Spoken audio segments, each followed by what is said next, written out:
So I did just merge this into the main branch of our curriculum repo. So this is there, but it was not there before. This is actually sort of from the older curriculum as we've been revising and updating the data structures module.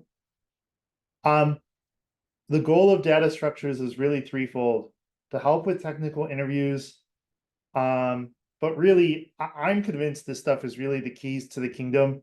Like, just like you all dove deep into like some fundamental deep learning, machine learning concepts, and that's going to help you learn so much stuff.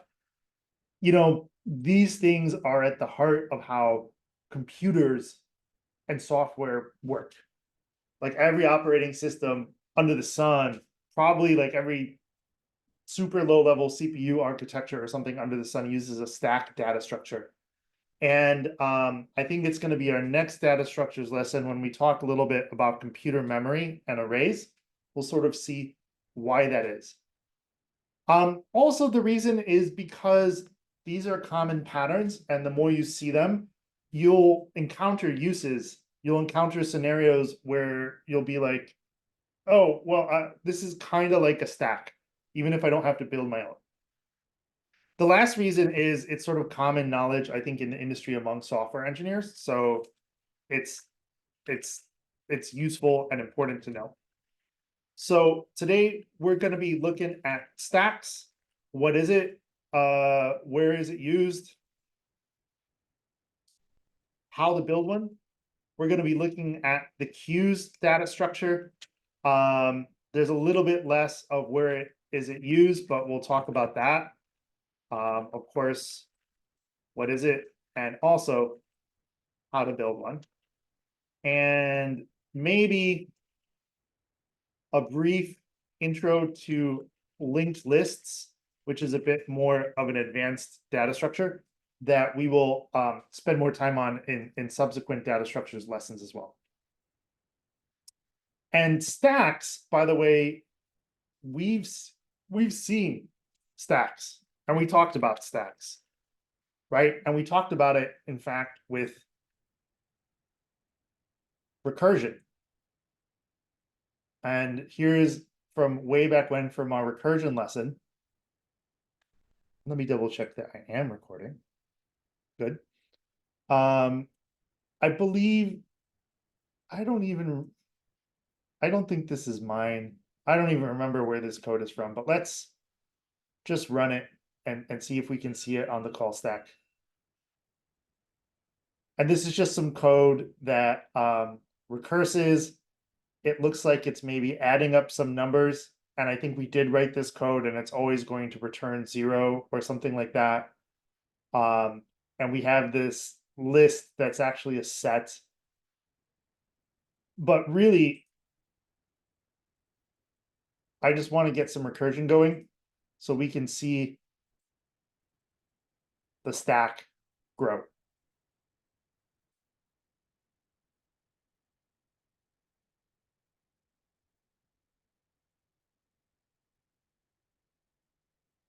And so let's pause right here and let me use my favorite toy, the zoom annotation tool. So a stack data structure is exactly what it sounds like. The idea is just like a stack of plates or a stack of pancakes, you put one thing on top of another. And I know this is a terrible drawing of pancakes, and we're going to make it like the leaning tower of pancakes. But one thing on top of another, right? And if I want to grab something off of the stack, well, I can only grab the thing on the top of the stack and take it off, right? And if I want to put something on the stack, like another pancake or another plate, it has to go on top of what's already there. And this makes a stack different from a list, right? I can put, like, a list is like, I'm trying to think of a real world analogy, but I'm struggling with it. But you can, put anything anywhere you want in a list. I can append something to the end of the list. I can change a value in a list. I can put something at the beginning of a list.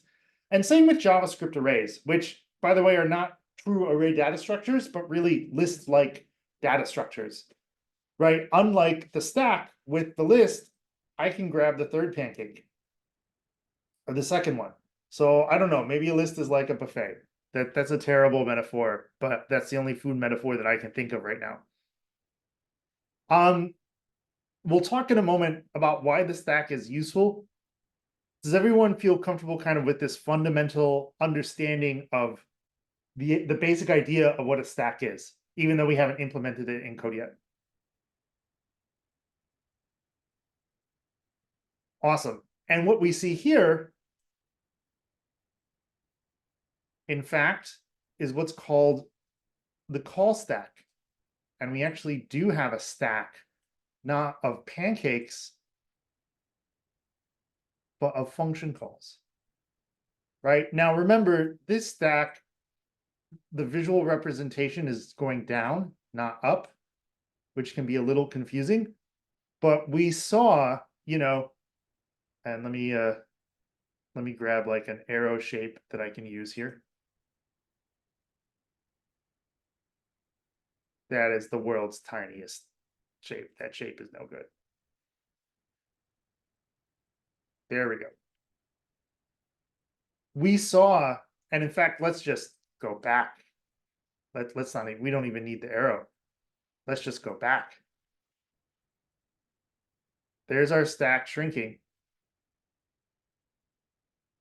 And this points to why stacks are fundamental in computing.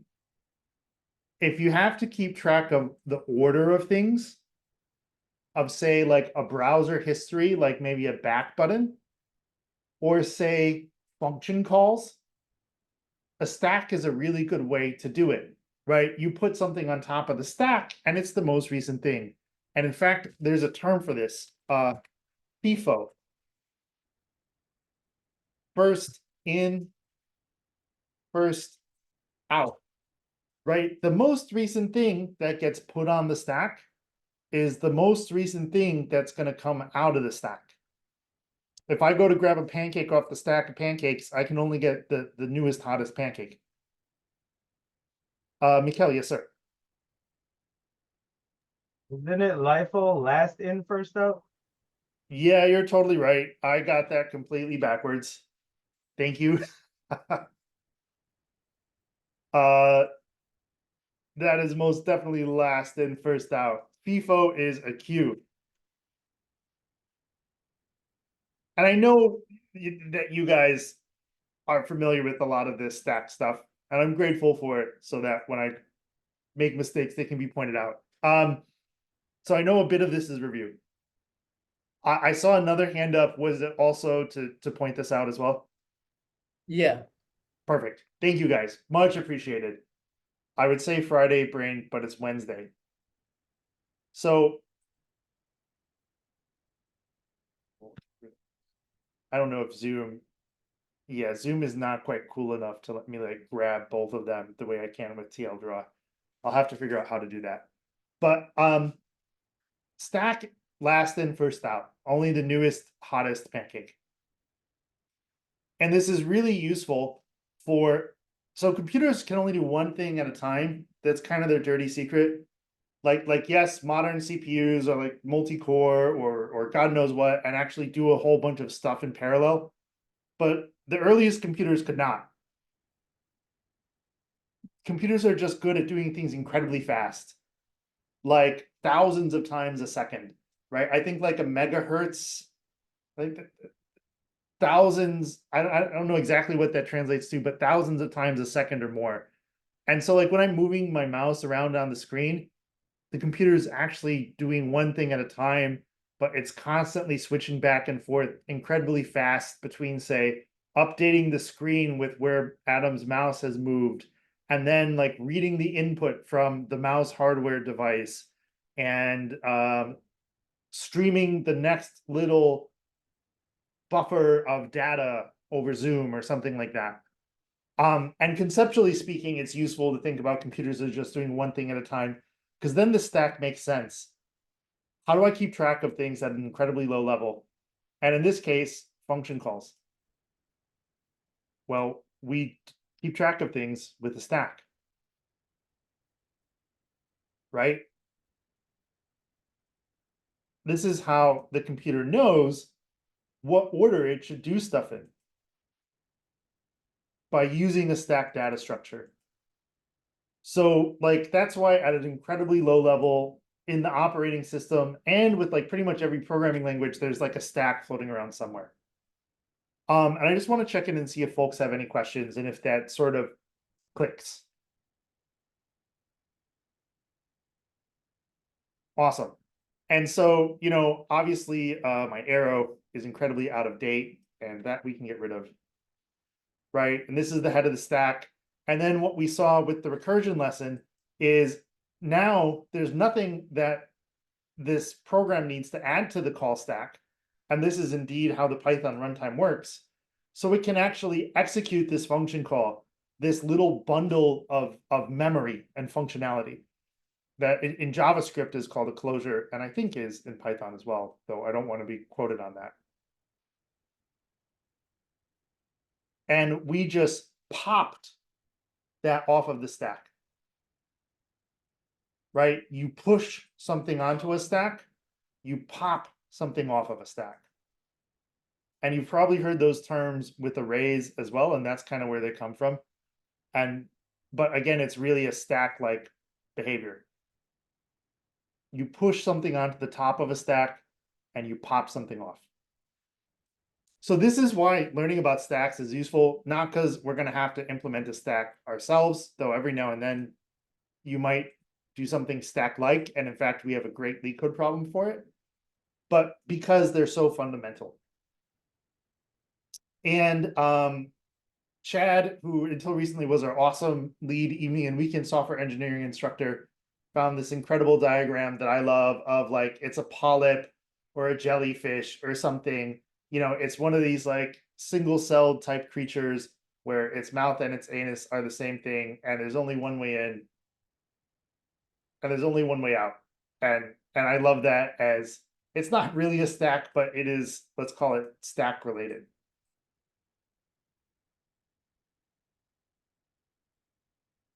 So let's now talk writing a stack.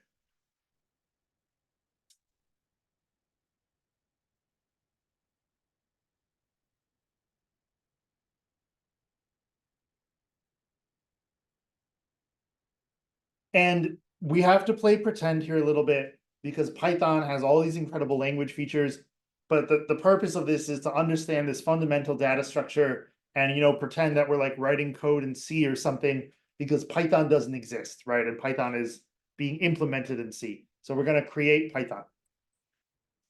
So a stack needs a push method to add item to top of the stack. It needs a pop method to add to remove item from top of stack. And it needs a peek method to get the value of item on top of stack without removing it.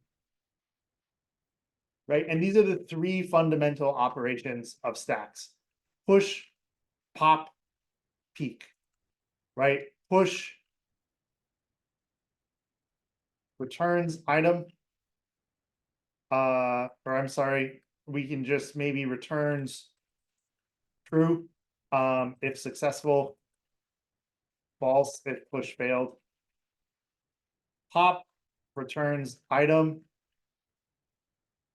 Let's say maybe it returns none if stack is empty.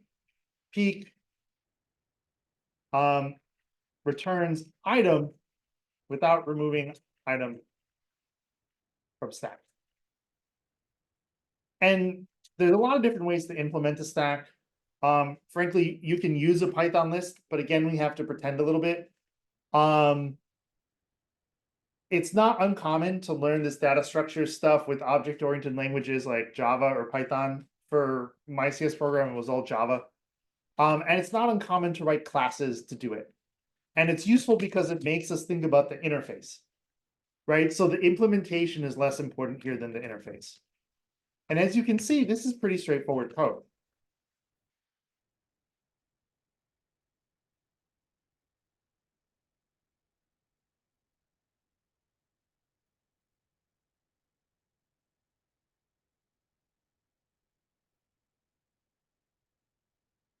And the fact that these all start with P is kind of nice. So we are going to need to use a list because that's really the only way that Python lets us kind of store things. But again, we're going to use the list in a really limited way because the purpose of this is thinking about a stack and thinking about creating it. And maybe we need a program where it's actually really useful to have a stack. Stacks, I think maybe natural language parsing stuff. There's a LeetCode problem, valid parentheses. And if you think about parentheses, that's actually a great example of a stack. Like if I have a string that looks like this, 1, 2, 3, 4, right? And if I have to write some code to figure out if I have a matching number of parentheses, and maybe it's a little more complicated, maybe it looks something like that, and there's some nesting. A stack is actually a really good tool because I just push opening parentheses onto the stack, and when I get a closing parentheses, I pop. And at the end of the day, they have to match up. I might not be getting that LeetCode problem exactly right, but that's sort of the gist of it. And one example of where there's actually a nice application of a stack. So push is pretty straightforward. And I think I'll just put an underscore in front of base to indicate to other programmers they shouldn't access this list directly. It needs to take item as an argument, right? It's very unlikely we'd be able to. Now, if we were writing C code, we would have to allocate a certain amount of memory. And if that's the case, if we run out of the allocated memory for our array that we're putting stuff in the stack or something, then maybe we're unable to add something to the stack because we've ran out of room, right? Because this is primitive land before Python is here to manage memory for us. So maybe we'll set max items and let's set it equal to 8 as default, just so it's a nice number. And we can do if max items is less, and actually now we need to, I'm sorry, we should probably do self dot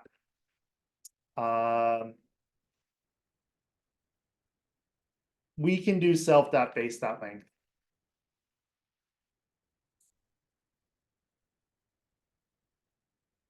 is less than self dot max items.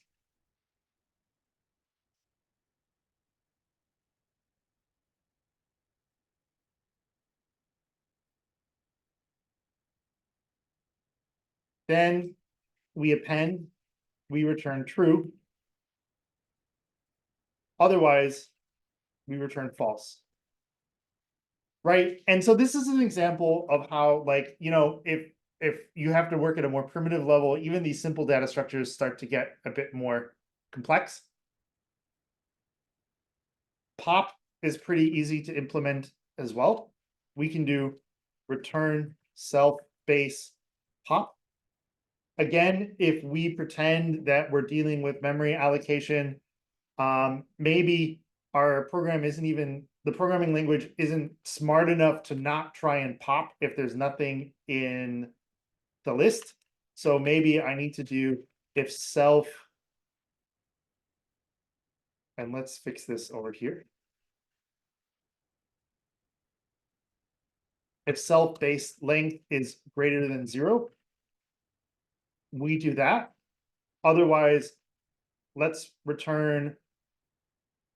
Now this gets a little tricky, right? Depending on what goes into the stack. What if we put Booleans into the stack? What if we put none into the stack? So let's maybe return a special string message that says empty stack.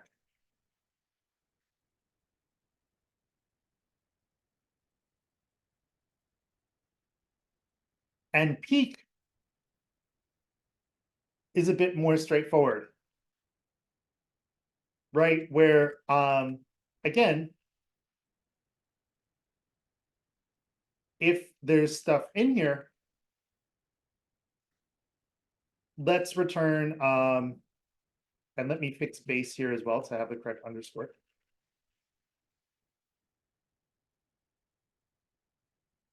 Self dot base dot length, and I think they have to do -1 for 0 indexing. Otherwise, return empty stack. Right now, I've actually added a lot of complexity onto this stack. We've already gone kind of well beyond the simple implementation. And in fact, the way that it's implemented here in the curriculum is a much cleaner way of doing this in Python. And we should, and you probably should do it that way. As noted, what to do if you try to access an empty base is important because none is a valid value. False is a valid value, right? If we were, again, using C, we would actually have to specify the type of thing that can be put in the stack because Booleans take up less memory space than integers, which probably take up less memory space than like strings. But we don't have to worry about that so much. And just to test this code and make sure that it works, let's maybe, create a stack. And let's maybe, add something to it. Let's just add A. Let's print my stack peak. Let's print my stack pop. Let's print my stack pop again. So here I should see, right, empty stack. This should give me A.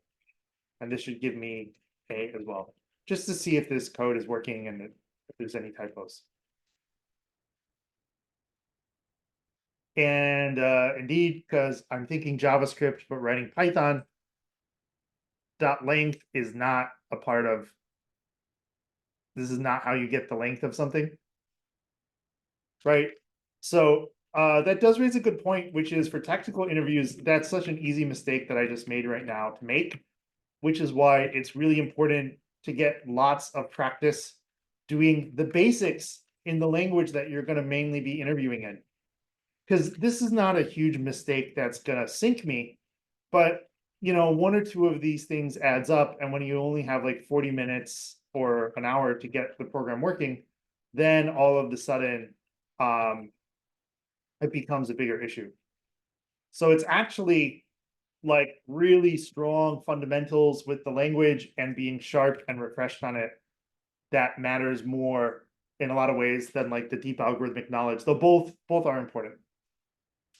So now we have our stack working. I've been doing a lot of talking and a lot of writing code, so I just want to pause and check in and see what questions folks have.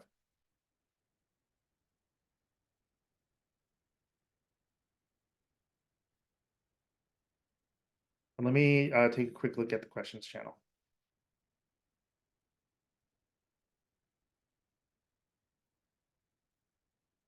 Cool.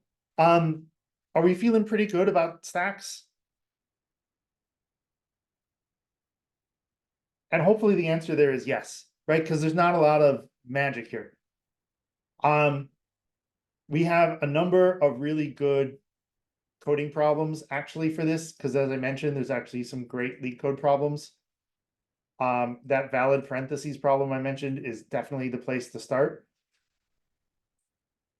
Right, and this is the wrinkle that there's different kinds of valid parentheses, right? So in your copious amounts of spare time, after you finished your personal project pitch and your assessment, this should be the next one at the top of the list because this is sort of a classic problem.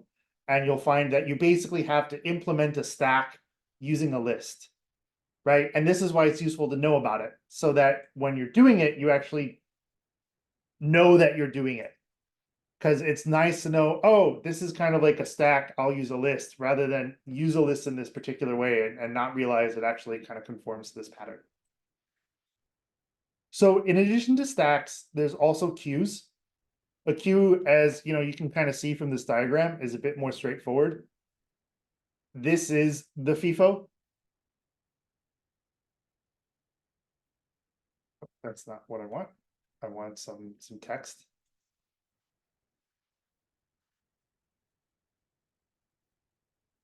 My apologies. The zoom annotation tool is great. I don't quite, it's not quite as great as TLDRO.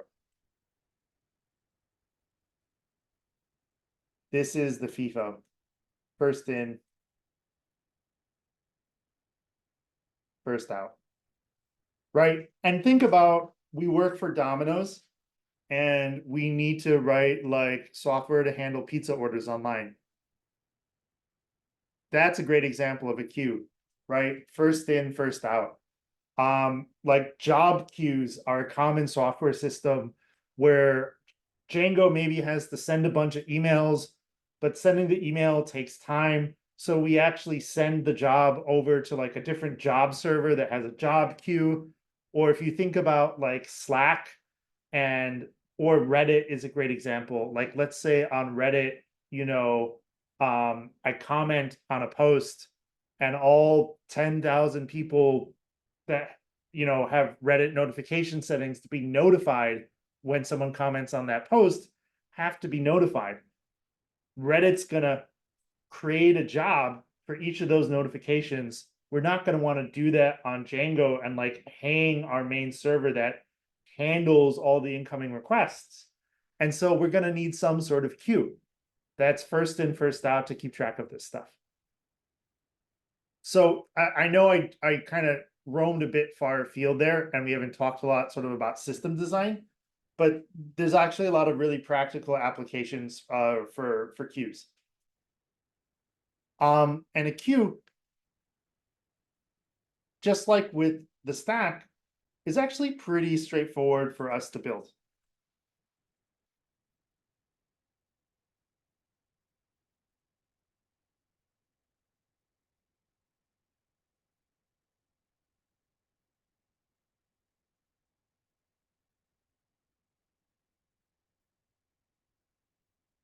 Right. And does anyone maybe want to give me a couple suggestions on how to build this queue out?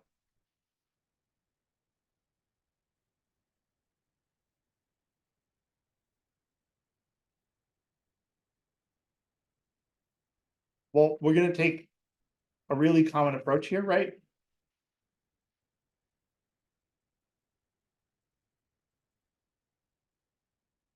And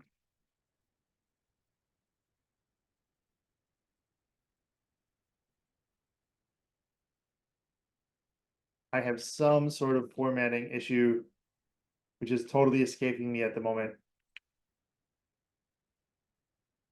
I doubt queue is a reserved word.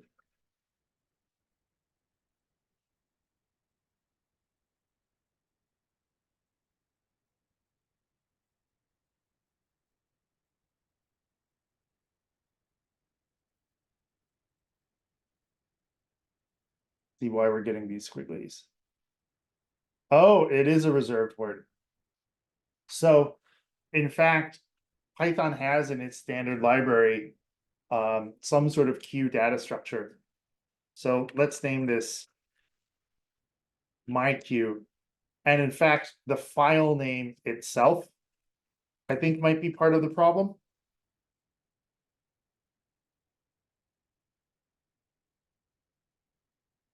Yeah, and so now the issue goes away. And let's see if it.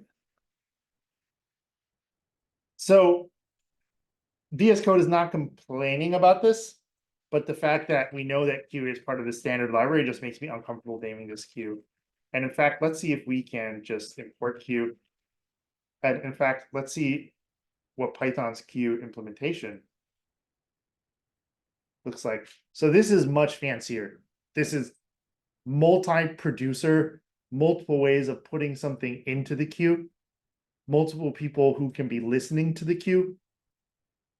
Note that here, indeed, we have to think about the size of the queue for Python's implementation. There's some stuff here dealing with threading, with having like concurrent things operating.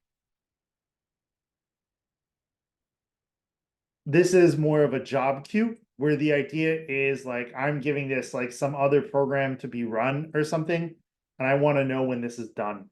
So this is not quite like a standard basic queue.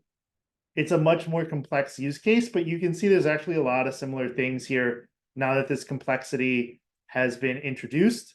There's methods to figure out if the queue task is done, if something is in the queue, how big the queue is, if the queue is empty, if the queue is full, which actually is really important to know. That actually would be a great method to write for our stack, right? If we're writing this really low level stuff, being able to check if the queue is, if the stack or the queue is full is actually super useful.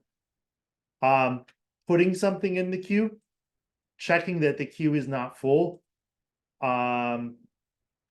Why we check that it's not full and we check the max size, I don't know. That probably depends on something in the implementation details of this queue. This is a bunch of stuff I'm not entirely sure I'm related to, like concurrent or parallel things for whatever. I think this is some sort of like multi-threading or networking type use case. Incrementing the number of unfinished tasks in the queue, some stuff for notification, getting an item from the queue,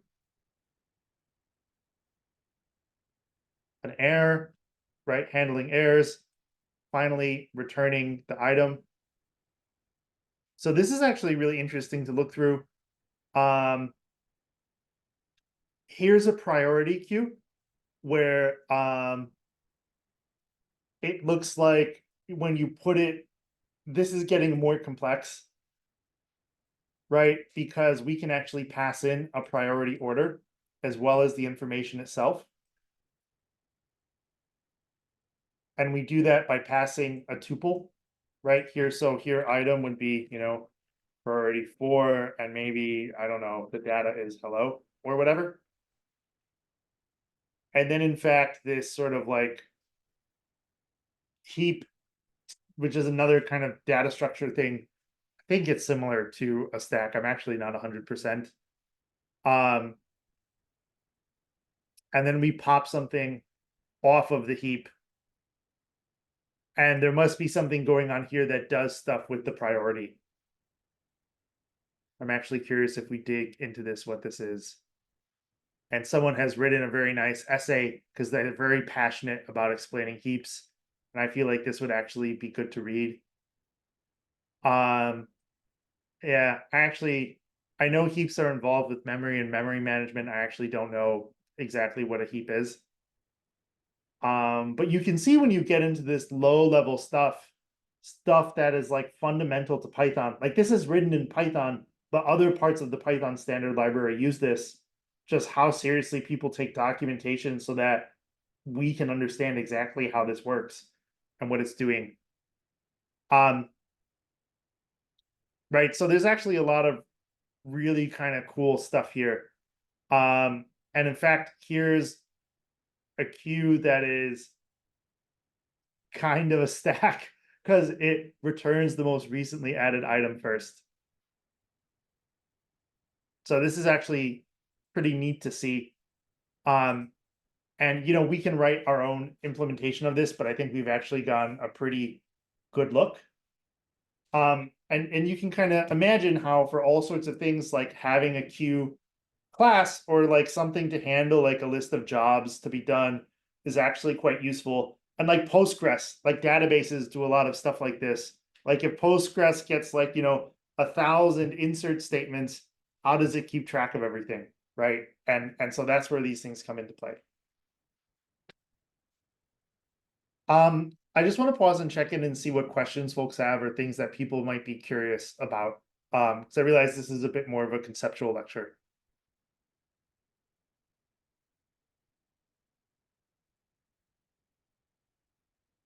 Can I get maybe like a thumbs up, some sort of, hand in the middle, not rainy, not sunny emoji, or like a thumbs down cloud?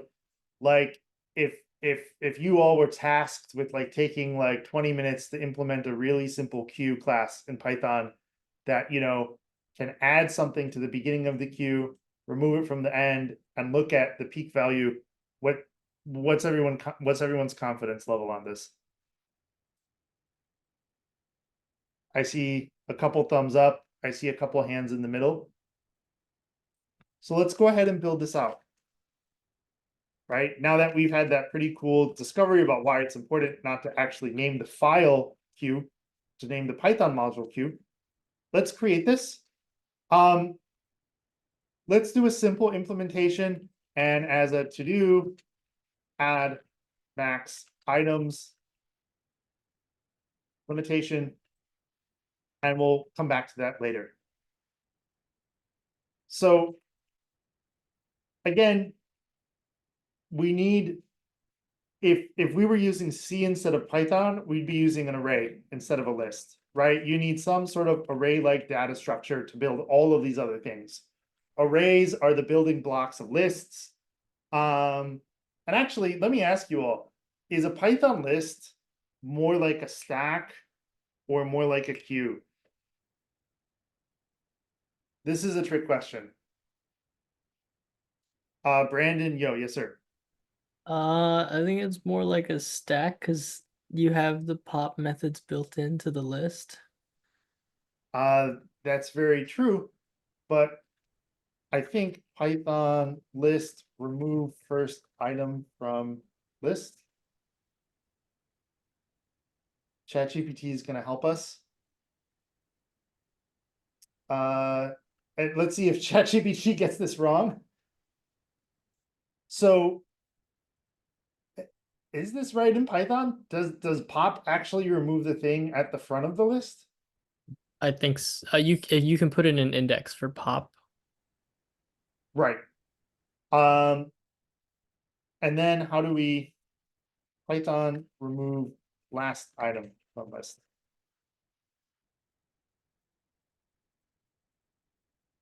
Because by default, if you don't put an index, it'll remove the last one. Oh, I see. Oh, I see. It puts an index of 0 in right there. I was totally missing that. Thank you. Using pop 0. It was right in front of my face. So our list class has a method that we can use to grab the first thing or the last thing.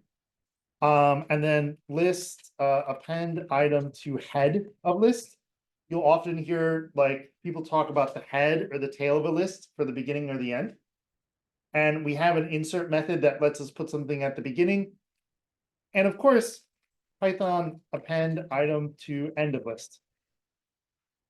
We can also put something at the end using append, as we're all familiar with. So Brandon, man, I totally give you credit for tackling this. This was totally a trick question. As we've seen here, the pop is not a strict pop like with a stack. A list is actually both. A list is both. It will work equally well as a stack or a queue, as we've just seen. It can do all of those things. Right? And that's what makes it so powerful.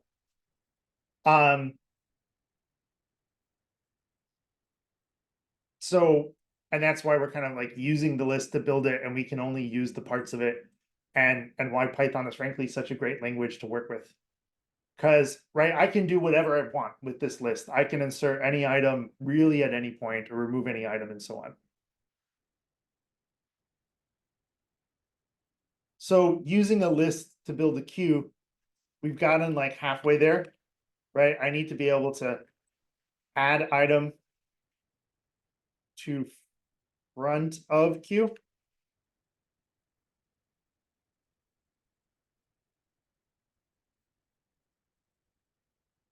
And we're going to do this with insert, as in fact, ChatGPT just helped me remember.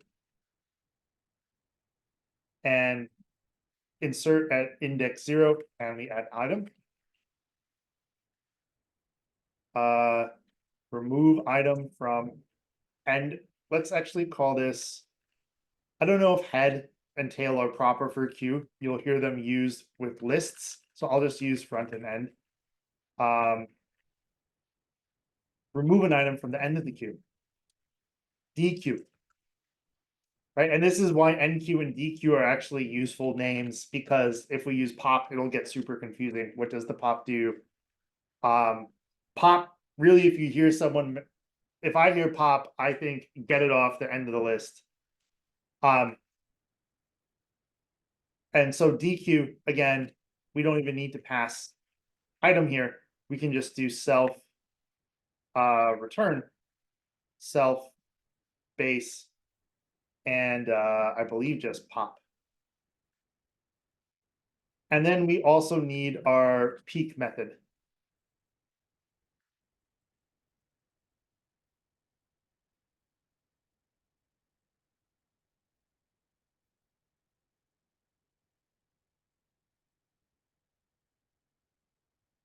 And again, I'm going to do this the long way.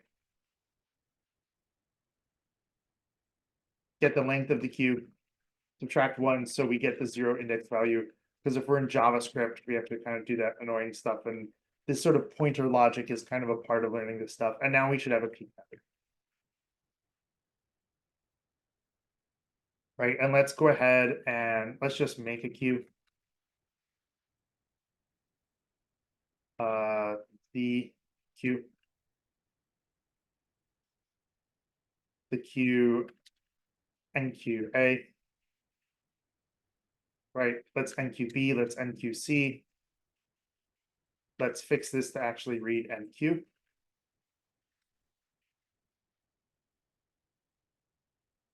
Let's peak. Let's print that. And then let's pop once, pop twice, pop 3 times. And let's run this and see if we would expect see what we expect to see, which is what should the output of line 26 be? A, B, C. Oh, I see I've added D. A, B, C, or D? Daniel, yes, sir. Is it A because that's the first one in, right? Yes, I think you are correct. I always get, frankly, I just, especially at the end of the day, I usually have to like write it down, but I think you're correct. And then what should we see? Oh, sorry, go ahead. No, yeah, actually, that was my question. So it shouldn't be DQ. Why is it dot pop? Shouldn't I thought isn't Oh, that you were no, calling? you're absolutely right. I apologize. That is just my brain being a little tired. Thank you so much for pointing that out. I just was in like automatic pilot there. And then Daniel, what should we see printed when we DQ here? It should be A because that's the first one in, so first one out. And Yep. then Yeah, take us home. B, C, and D. Yeah, exactly. Thank you, man. So fingers crossed this works correctly, right? And I didn't write a unit test, but this is actually a very effective ad hoc test. And it looks like NQ is missing 1 positional argument item.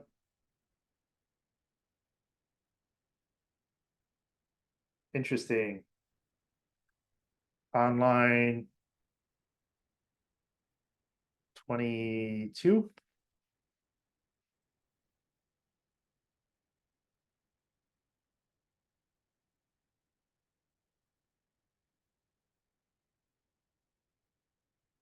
This is definitely something really straightforward that my brain is just blanking on right now because it is the end of the day. Because I think this should be.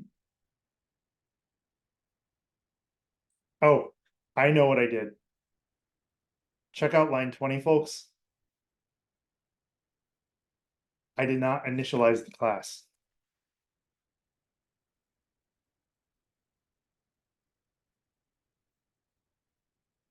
And now we see exactly what we're expecting to. How do we feel now about implementing a queue? Awesome. I see some thumbs up, some nods. Remember, at the end of the day, all we did here is make a list, right? And we stick something in it. and then we stuck something else in it.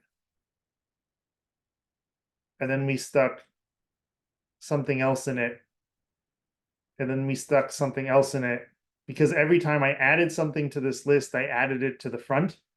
Because I chose to use the list in such a way where we NQ things in the beginning of the list and DQ them off the end of the list.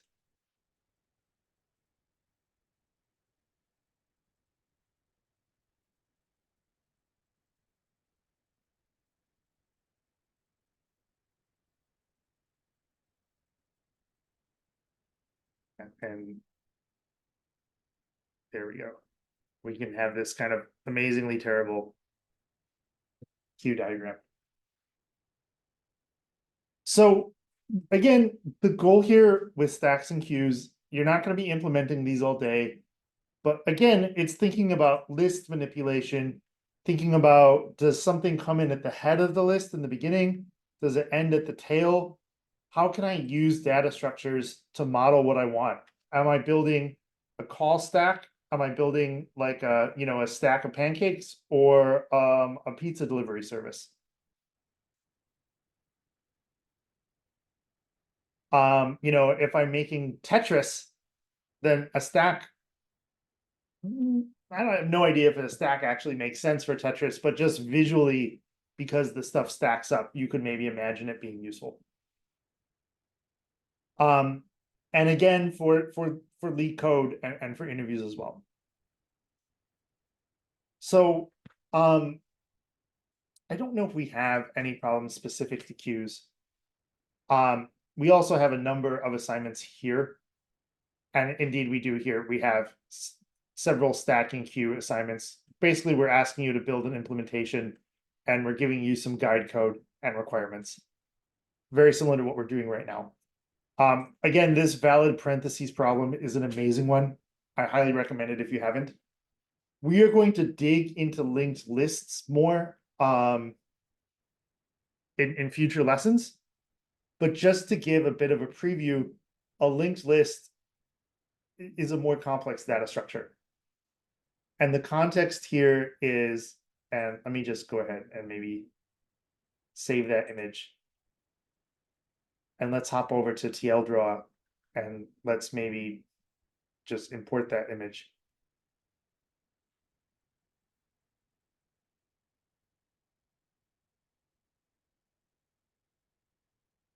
And I now lost where I put my image.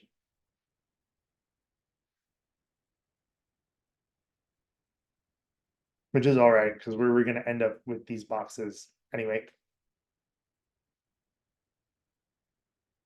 Here's the problem that linked lists. Here's a good way to think about why linked lists were created.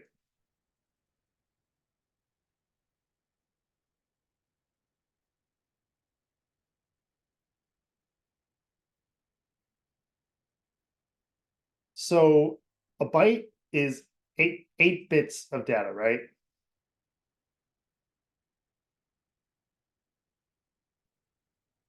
And then if you have like 8 bytes, you've got 64 bits, 64 ones and zeros.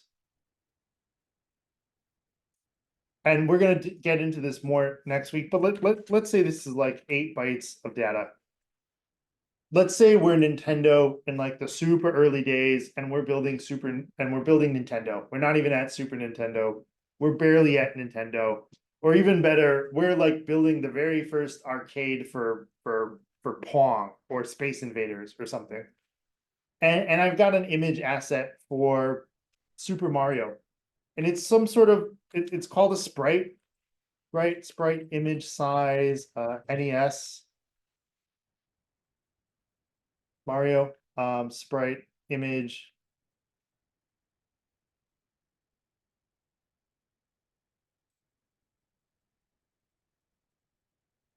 So I guess Super Mario Brothers was only like 31 kilobytes, 31,000 bytes in total.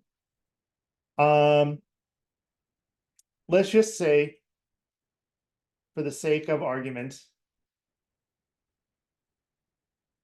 that we've got 8 bytes of data, but our image asset, our drawing here of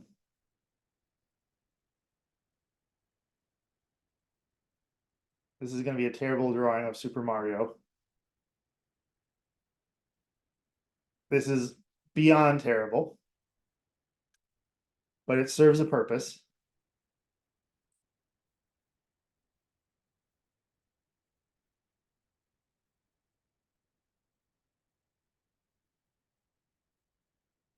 Right? This is like the size of our array.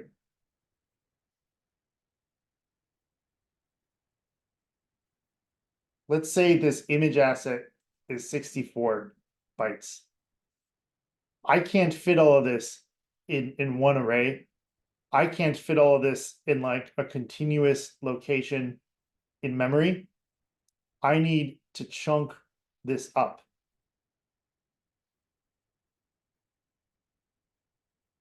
And I want to get my divisions right.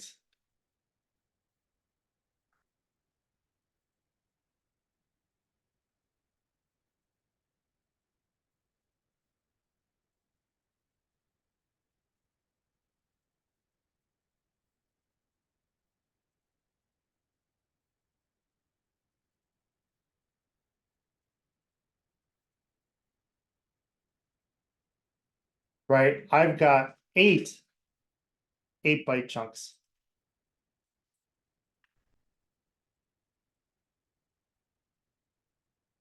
But the problem is the computer is primitive. Like, here's like memory index A, B, C, 1, 2, 3.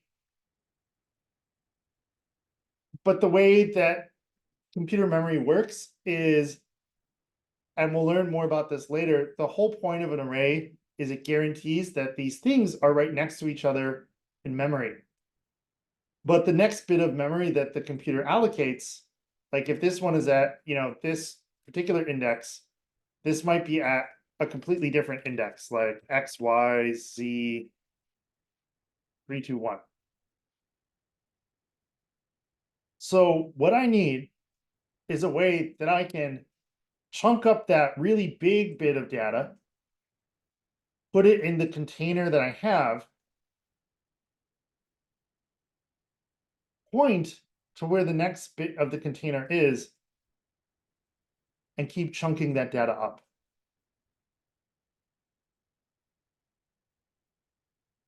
Right? And in fact, we then need to do this 8 times. And in fact, we probably need to do it 9 times because I need that bit of room for, and let's just draw out the rest of our drawing here. I need that bit of memory over here to hold like the index of where the next thing in the list is. It's like, a scavenger hunt, and each clue tells you where to go next. I need to know where to go to find the next clue.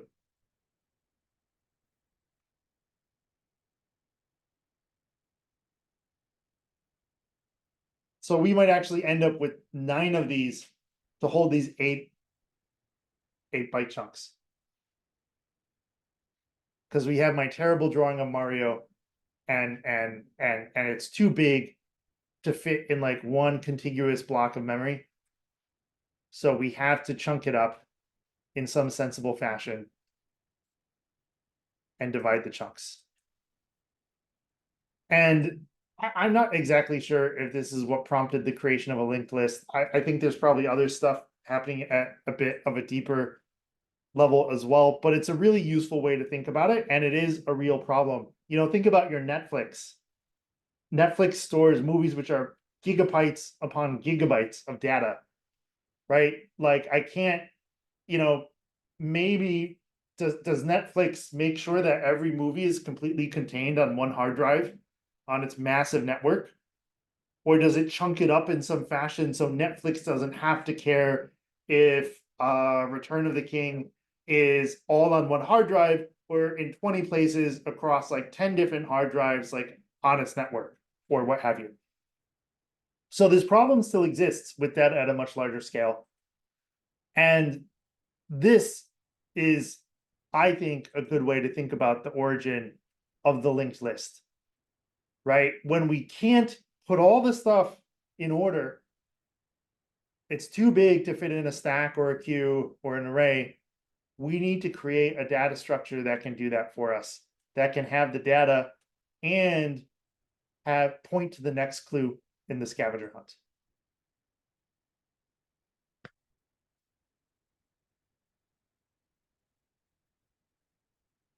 Let me put together an implementation of this, because the implementation is actually pretty simple. And then we can talk about it.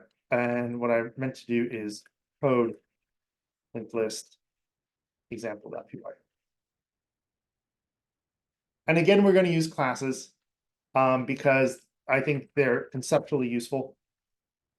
We're going to use a class named node. This is going to be each thing in the linked list, right?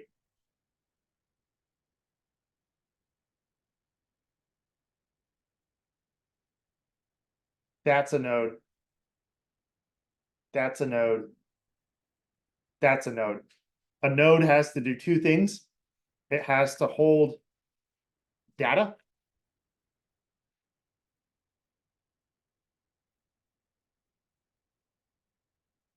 which we'll call value, and it has to hold some sort of pointer, whether it's like a reference to some variable or a string identifying the memory address or an IP address identifying what server the next chunk of Lord of the Rings lives on. It has to have some sort of pointer right to the next clue in the scavenger hunt, to where the next node in the linked list is. Because the way that a basic linked list is designed, you can only go in one direction. Like it's like train cars. You know, if I'm on the train, and trains actually offer lots of good computer science examples. There's actually doubly linked lists where you can move both left and right, but let's pretend it's a really narrow train and there's a really long line of people behind you. Let's pretend it's the movie Snowpiercer, if anyone's seen that one. I can only move to the next car on the train. And that is fundamentally what a linked list is. And a node is our train car. And we're also going to write a sort of container class called linked list that will use the node. So again, this is pretty abstract. This doesn't have immediate applications for a lot of what we do, but hopefully that preamble sort of shows the applications that this has for all sorts of things at a lower level. And also how when you deal with tons of data at scale, some of this stuff actually comes back in surprising ways. And the most important thing of a linked list is the head.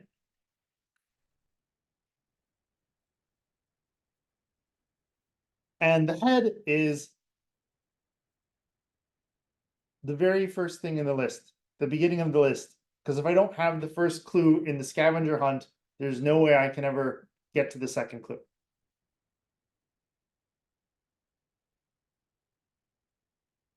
So that's really important with linked lists, is we always have to be able to find the head, the first thing in the linked list. Otherwise, we're kind of sunk. And then adding something to the linked list is relatively straightforward in that it's a node. So I'm going to create an instance of our node class. I have to do a little bit of dancing.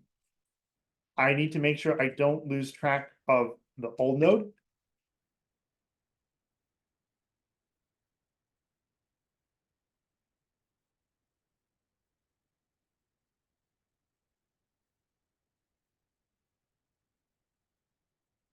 And then I need to append the node at the end.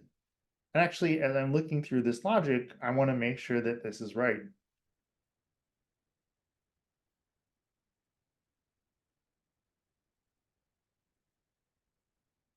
Yeah, I feel like this actually is, now that I'm looking at this, is like missing some pieces.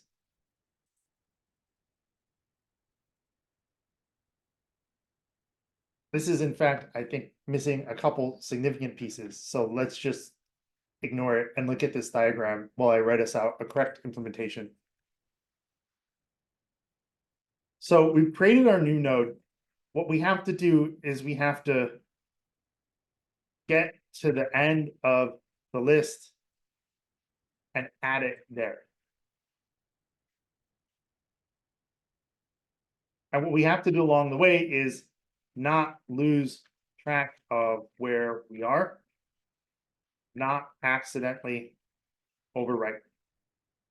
So while I kind of normally hate while loops, this is actually not a bad use case for them. How do we know when we're at the end of a list? Indicates there is no next node. If dot next is none,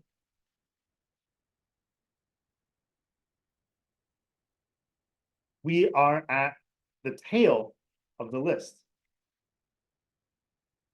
So I'm going to need some sort of pointer. Let's call it current node. Let's set it to self.head.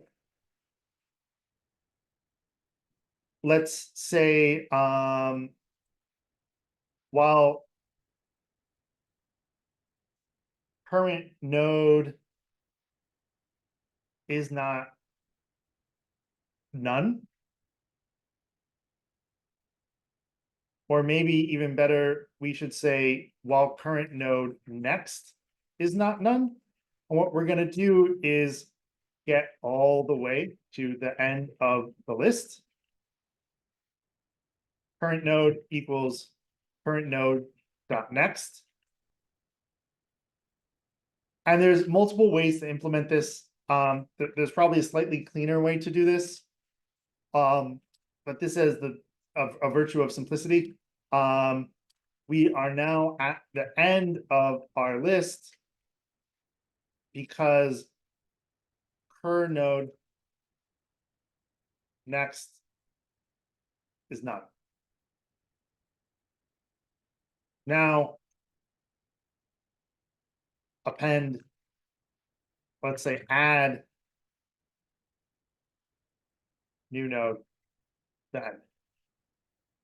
And now I can say current node next equals new node. And this is where it can get a little tricky. Fingers crossed I have that right. I'm not going to worry about search or anything else. I think I'm just going to write a little code to add some things, and we'll just maybe print as we go. Let's just maybe do def print all. And we can say, again, current node equals self.head, while current node is not none. Print current node dot value and move our pointer forward, right? Current node is our pointer.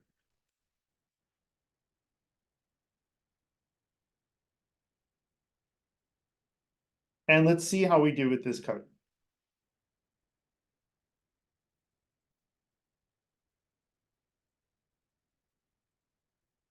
My linked list equals, and linked lists I think are particularly tricky, and we are going to have multiple lessons on them. I've gone in a bit more depth today, but this is not the last time we are going to look at these. I think linked lists are, I think I think stacks and queues can be tricky for folks. In general, what I hear is linked lists are particularly tricky. And when I learned this for the first time in school, we did it by basically drawing diagrams and like writing the code on a whiteboard and like, drawing on the whiteboard what's happening step by step. The same way we'd use Python tutor or the debugger. So let's insert a bunch of things. How about X? How about Y? How about, Z? And 1 and 2 and 3. And now let's print all the things and see how we do. And see what errors we have or what needs to be fixed. And the print statements and stuff we don't really need to see, but here we can see all the code. So let's go ahead and run this. And unsurprisingly, there's an error. Well, and this is the classic challenge with linked lists, is getting to the end and hitting the pointer. And there's definitely a cleaner way to do this. So I think what we can do is we can just say, well, current node is not none. Because that's actually what we want to do here. I got that part wrong. This should take us all the way to the end because we keep moving forward, and then no, because we'll get to none. So that's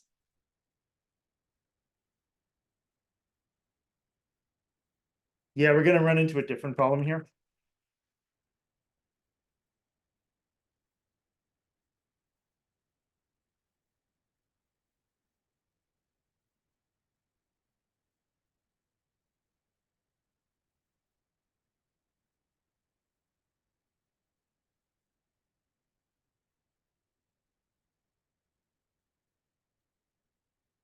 And the problem also might be the problem of the very first node, which is our edge case, right? Where there's only one node in the list, or even worse, there's no nodes in the list, right? Where self head is none.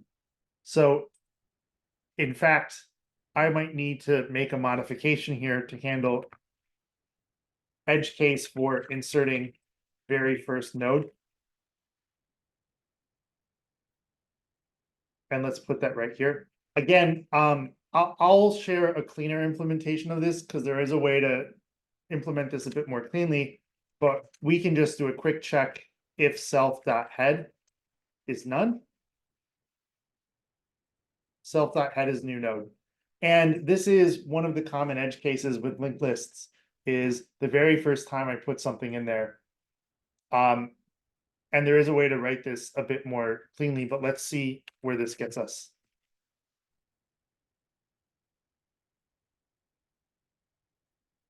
And I think I've hit an infinite loop because this should not be running forever.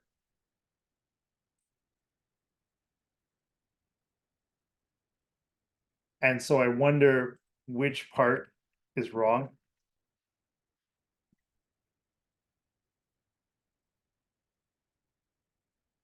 So the issue, it looks like, is with my insertion logic.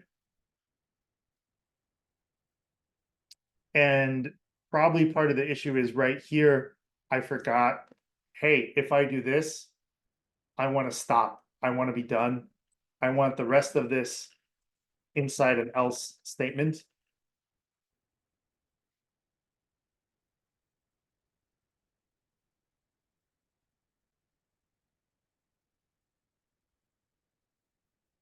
And we can actually do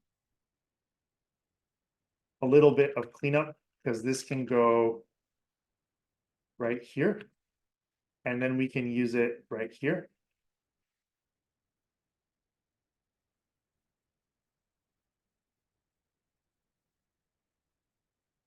And now I think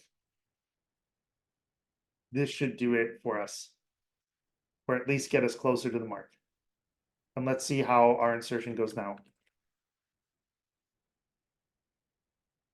So that's good. Let's see how printing does.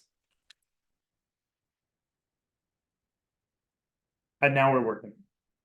So the issue I ran into was that I correctly identified the edge case of the very first time we put something in the linked list. This is none. It's not even an instance of that node class, right?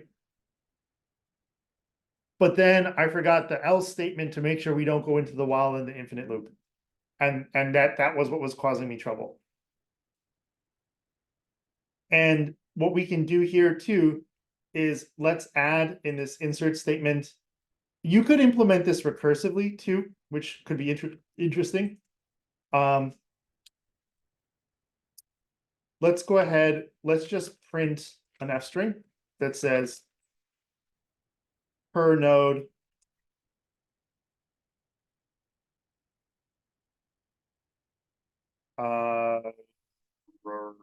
we'll just print per node. Let's just make a dunder repr method here. This is where again stuff gets tricky. Like for that first edge case, now that I made that change. So let's just return an F string that's going to say value.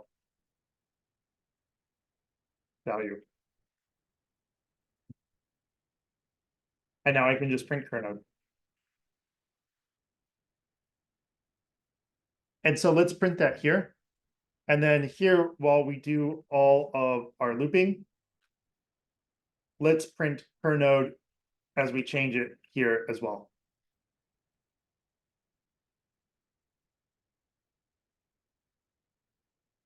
Let's also maybe add a little print statement right here. And we can say print inserting new node. And now we should be able to get some nice print messages when we run this and kind of see this in action. And we can kind of see what's happening here, where we insert X. This is the very first time through, so we don't have to do a lot of looping. X is inserted, we're done. Right, this would actually be a good one to put in Python tutor. Here, no, we have to loop and iterate to get to the end of the list, to get to kernode next.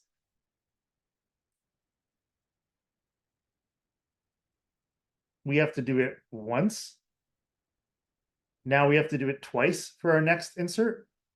Over here, we have to do it 3 times, right, to get to the end of the list before we can insert the value. Here we have to do it 4 times to get to the end of the list before we can insert the value.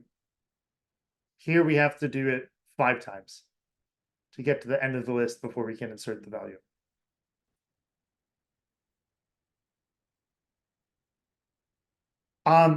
So this is a lot of talking, I know, and it's been a long day. So let me check in and see what questions folks have. And this really covers all of the stuff that we wanted to cover today and more, to be honest. This was a deeper dive into linked lists. And we have a number of really good problems here. Sorting a linked list is a classic problem. Removing nodes, reversing a linked list, swapping nodes. We didn't look at adding 2 numbers, but we'll look at this later. And when we next pick up linked lists, because we have a couple future data structures lessons devoted to them, I think as a warm-up, maybe we'll implement one of these or walk through someone's implementation. So what questions do folks have and what's on people's minds? How are we feeling about the idea of a linked list in general? Yay, nay, so-so? And how are we feeling about the implementation of a linked list, of this implementation, about how this code works and what it is doing? Brandon, yes, sir.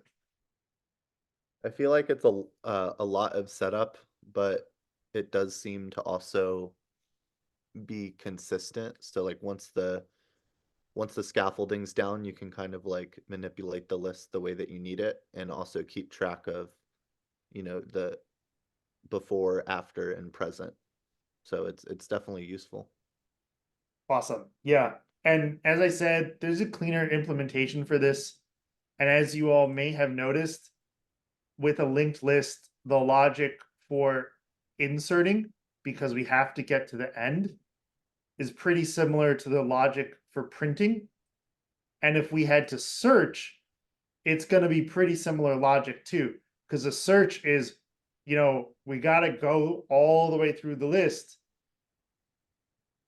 And if the thing we want is at the very end, we have to go all the way through. The only difference would be, if we find the list, we would have a break statement of some sort right here. And that is, I apologize, that is actually terrible to write that. But you guys kind of see the idea there.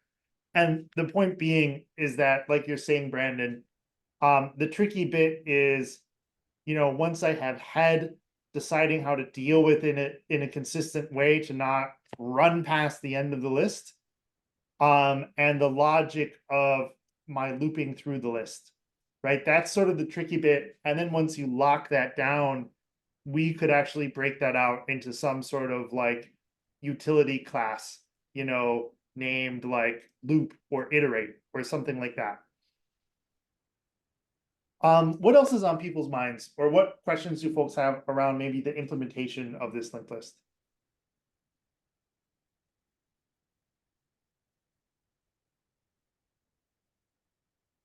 Okay, awesome.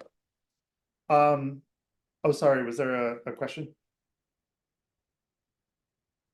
And let me just quickly check X-ray questions, which I know have been a bit delinquent in today. Okay, perfect.